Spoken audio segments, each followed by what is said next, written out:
One of those who cut their political teeth in the student movement of the 1970s, SASO in particular, which was part of the Black Consciousness movement.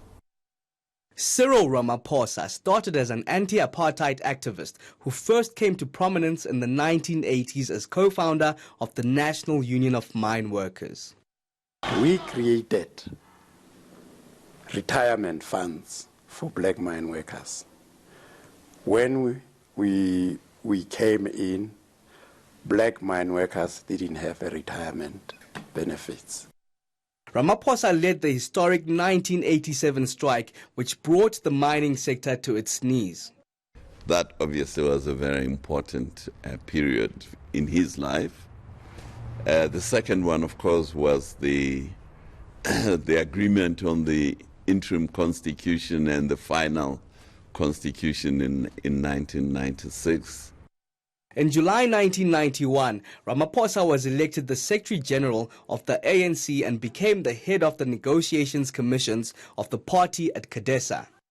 He is widely praised for forging relations with the National Party counterpart, Rolf Meyer, who both set aside their political differences to bring about a peaceful transition to democracy.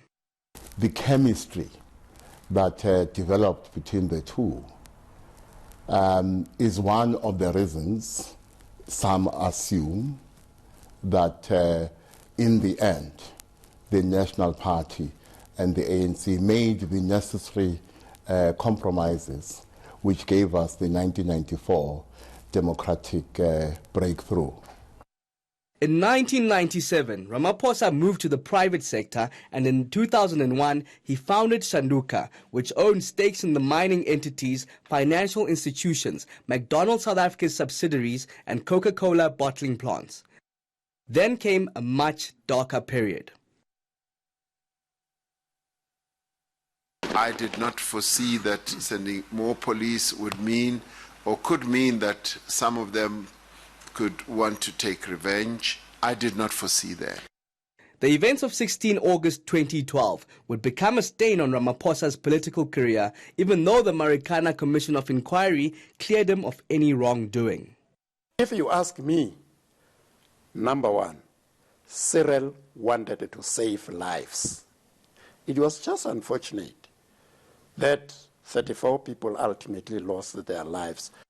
Later that year in Mangaung, he would make his comeback to active politics, disinvesting from all his business interests to avoid any possible conflict of interest.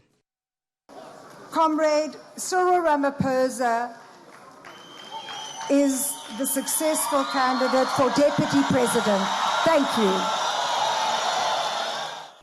The Zuma faction went to Cyril Ramaphosa, and this is how he becomes Deputy President of the ANC, or Deputy President to Jacob Zuma, knowing that the Zuma camp does not want him to succeed Jacob Zuma as President of the ANC and the country. In a closely contested 2017 ANC elective conference in Nasrec, Ramaphosa would indeed succeed Zuma as ANC leader, and the following year would become the #1 citizen. Seemingly everyone likes him, and I'm saying everyone, I mean like your voters, your investors, everyone is happy to have Cyril as a president.